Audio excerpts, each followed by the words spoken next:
ভারতের বিএসএফ এর প্রত্যক্ষ মদদেই কিন্তু তারা বাংলাদেশ সীমান্তে ঢুকে গেছে এবং বাংলাদেশ দখল করে নেওয়ার চেষ্টা করছে। এই মুহূর্তে তারা বাংলাদেশ সীমান্তে চলে এসে তারা পাথর নিক্ষেপ করছে এবং বিপুল বোমা মজুত করে রেখে তারা বোমা চালাচ্ছে।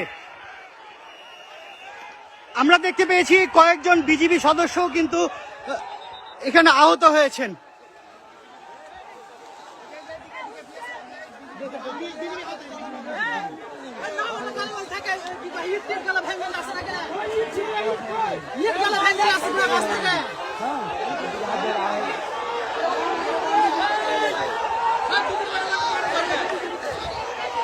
আমরা একটু আগে দেখেছি যে বিএসএফ এর মদদেই তারা এখানে হাত বোমা চার্জ করেছে এবং বেশ কয়েকটি হাত বোমা চার্জ করেছে। বিএসএফ এর পাশে দাঁড়িয়েই তারা ইট চালাচ্ছে, কিন্তু তারা কোনো প্রকারেও কিন্তু কর্ণপাত করছে না এবং নিষেধ করছে না। তারা আসলে তাদের দেশের নাগরিকদেরকে সুড়সুড়ি দিচ্ছে এক কথায় বাংলাদেশের সাথে পায়ে পা বাঁধিয়ে ঝগড়া করার জন্য। এখন এই মুহূর্তে যারা ওই জায়গাতে যারা ভারতে রয়েছে তারা বাংলাদেশের সীমান্তে রয়েছে এবং এই যে দেখেন তারা কিভাবে ইট চালাচ্ছে বাংলাদেশের ভিতরে ঢুকে।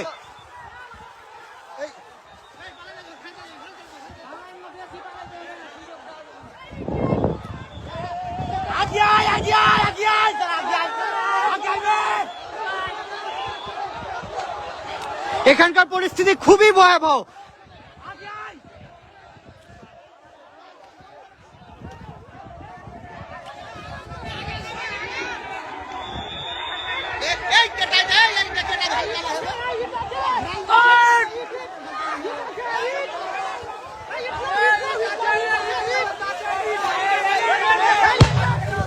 এই যে দেখুন আরো একটি বোমার আঘাতে বাংলাদেশকে তারা ক্ষত বিক্ষত করে দিচ্ছে।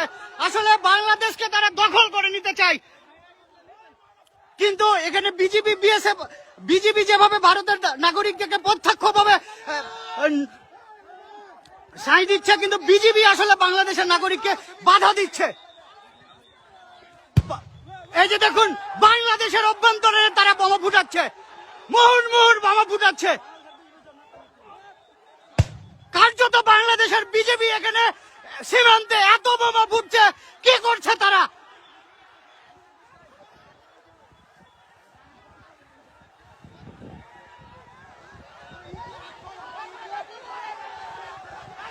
বাংলাদেশের অভ্যন্তরে আসার পরেও বিএসএফ গুলি কিন্তু ছাড়ছে না, কিন্তু তারা তাদের নাগরিকদেরকে দিয়ে মুহুর্মুহুর বোমা ফুটাচ্ছে।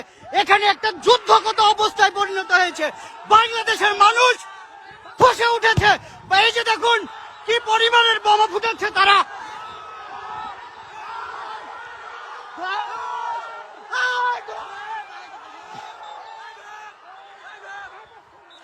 সীমান্তে একটা যুদ্ধ অবস্থা চলছে।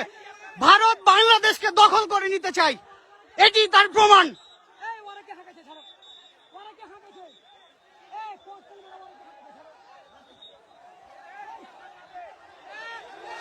এই মুহূর্তে বাংলাদেশের অভ্যন্তরে তারা টিয়ার গ্যাস চালিয়েছে।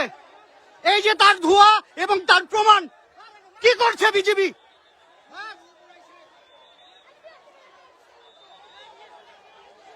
কার্যত এই জায়গাটা একটা যুদ্ধরত অবস্থার জায়গায় পড়েছে। বাংলাদেশকে তারা দখল করে নিতে চায়।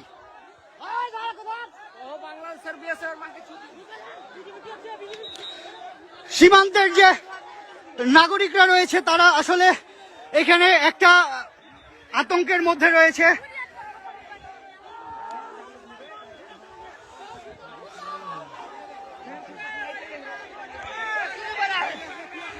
ভারতের বিএসএফ এর পক্ষাত্ম মদদেই কিন্তু তারা সীমান্তে এভাবে বোমাবাজি করছে এবং বাংলাদেশকে চোখ রাঙানি দেখাচ্ছে যে বাংলাদেশ তারা যে কোনো মুহূর্তে দখল করে নিতে চায়। কিন্তু বাংলাদেশের প্রতিটা মানুষ তাদের পাশে আছে, বিজিবির পাশে আছে এবং বাংলাদেশকে ভারতের কখনোই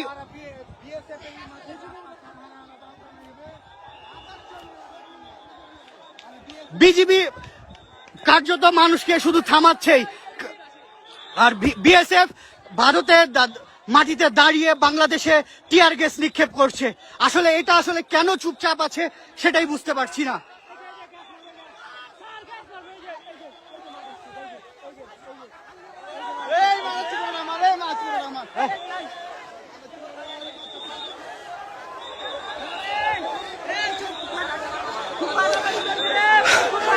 খুবই শোচনীয় অবস্থা। এই জায়গাটাই কার্যরত যুদ্ধ অবস্থা চলছে দুই দেশের মধ্যে। একটু পরপরই কিন্তু ভারতের নাগরিকরা বাংলাদেশে ঢুকে বোমা ফাটাচ্ছে এবং বাংলাদেশের নাগরিকরা কার্যত তাদের দেখা ছাড়া আর কিছুই করার নাই, এমন অবস্থা তৈরি হয়েছে।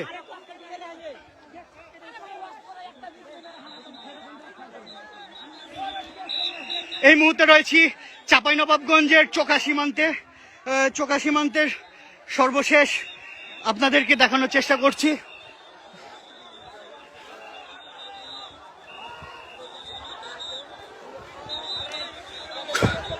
খুবই উত্তেজনাপূর্ণ একটা অবস্থা সৃষ্টি হয়েছে এখানে।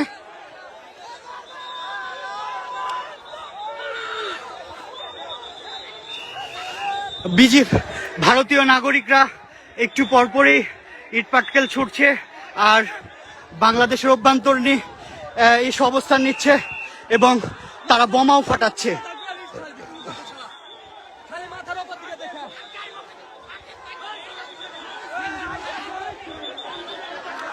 আসলে মূলত এই জায়গাতে গত কয়েকদিন ধরেই কিন্তু যে উত্তেজনা তৈরি হয়েছিল তারই অংশ হিসাবে আজকেও সকাল থেকে সীমান্তে আবার উত্তেজনা তৈরি হয়। সেই উত্তেজনার পরেই কিন্তু ভারতের নাগরিকরা বাংলাদেশের অভ্যন্তরে এসে বোমা ফাটাচ্ছে, ইটপাটকেল নিক্ষেপ করছে এবং বাংলাদেশকে দখল করে নেওয়ার হুমকি দেখাচ্ছে। কিন্তু এখানে স্থানীয়দের প্রত্যক্ষ সহযোগিতায় তারা বারবার ব্যর্থ হচ্ছেন এবং সীমান্তে এই মুহূর্তে হাজার হাজার মানুষ, এই অঞ্চলের হাজার হাজার মানুষ ঢাল হিসেবে দাঁড়িয়েছে ভারতের। গেঞ্জি পরো।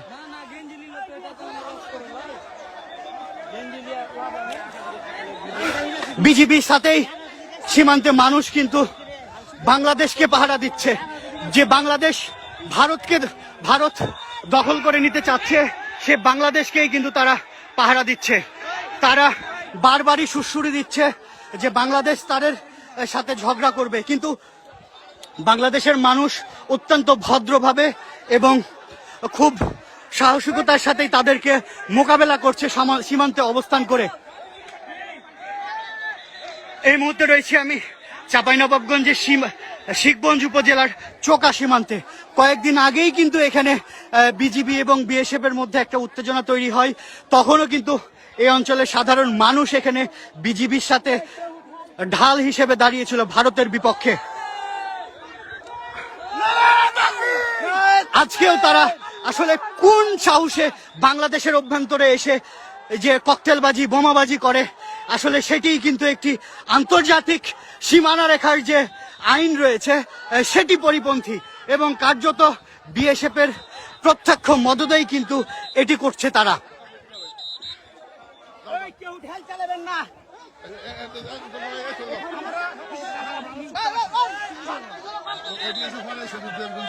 আমাদের জিনিসপত্র নাকি আপনাদের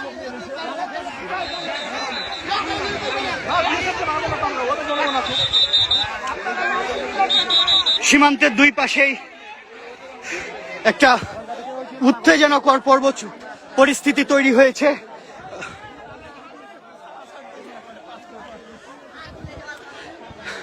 সীমান্তে বিজিবির সাথে সাধারণ মানুষ কিন্তু ঢাল হিসেবে দাঁড়িয়েছে।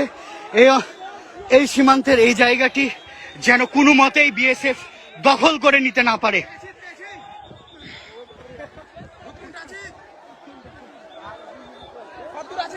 এবং সীমান্তে, বাংলাদেশ সীমান্তে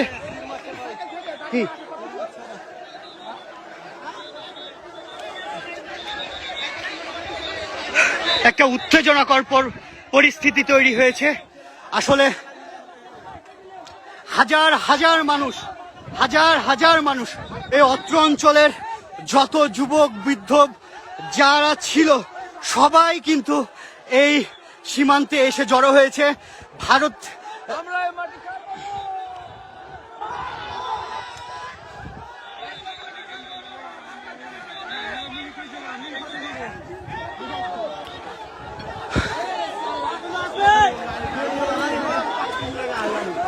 আপনারা দেখছেন রাজশাহী বার্তা এবং রাজশাহী বার্তা থেকে সর্বশেষ আরো সংবাদ পেতে আমাদের সাথেই থাকুন।